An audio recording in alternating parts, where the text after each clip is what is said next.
আসসালামু আলাইকুম। টিআইবি এবং সিপিডির বিরোধিতা করা সরকারের অনেকটা এখন ফ্যাশনে পরিণত হয়েছে।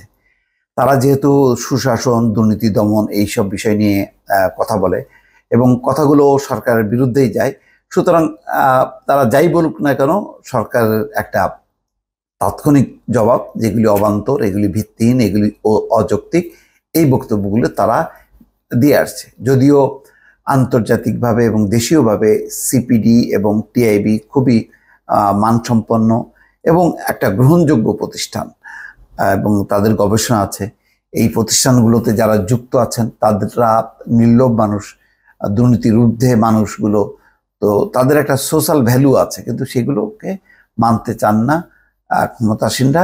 একটাই কারণ, যে তাদের বক্তব্য সরকারের বিরুদ্ধে যায়।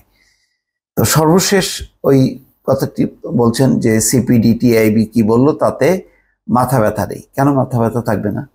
প্রত্যেকের কথাই তো আমলে নিয়ে সেটা বিবেচনা করা উচিত।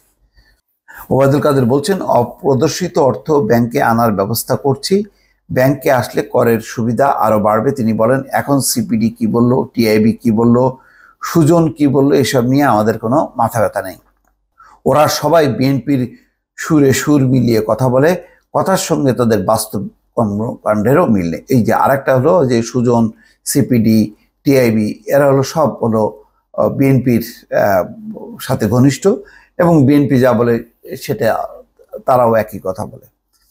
প্রস্তাবিত বাজেটের প্রতিক্রিয়ায় সেন্টার ফর পলিসি ডায়ালগ বলেছে, এবারের বাজেটে সরকার মুনশিয়ানা দেখাতে পারেনি, কালো টাকা সাদা করার সুযোগ দেওয়া হয়েছে, এটা আওয়ামী লীগের নির্বাচনী ইশতেহারের সঙ্গে সাংঘর্ষিক।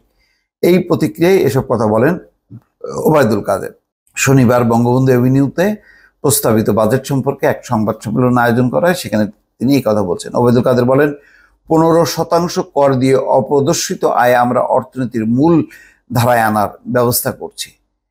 এর ফলে ব্যাংকিং সিস্টেমে অর্থ প্রবাহ বাড়বে, অনেকের হাতে গোপন টাকা উদ্ধার করতে বাজেটে কালো টাকা সাদা করার সুযোগ দেওয়া হয়েছে। ওবায়দুল কাদের বলেন, অবৈধ কাজের শাস্তি মওকুফের সুযোগ নেই, যেটা ফৌজদারি অপরাধ, সেটার বিচার প্রচলিত আইনই হবে। অন্যদের মাধ্যমে কর রিটার্ন তৈরি সহ বিভিন্ন কারণে অনেকের রিটার্ন সকল সম্পদের বিবরণ থাকে না, এসব ভুল সংশোধন করার সুযোগ থাকতে হবে। অপ্রদর্শিত অর্থ ও সম্পদ মূলধারায় এনে ভবিষ্যতে তার উপর আয় থেকে সরকার রাজস্ব আদায় অধিক পরিমাণে বাড়াতে চায় বলে জানান এই নেতা।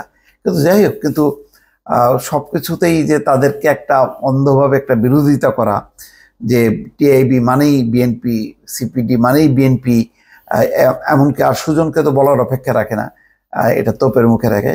কেননা সুজন নির্বাচন নিয়ে প্রধানত কাজ করে, আর এই ধরনের কোনো গবেষণা প্রতিষ্ঠান নির্বাচন নিয়ে কাজ করা মানেই হচ্ছে সরকারের বিপক্ষে যাবে এবং সরকারের যারা দায়িত্বশীল ব্যক্তি তারাও প্রস্তুত থাকেন এইগুলিকে কত দ্রুত বিএনপির ট্যাগ লাগিয়ে জিনিসটাকে হালকা করার জন্য।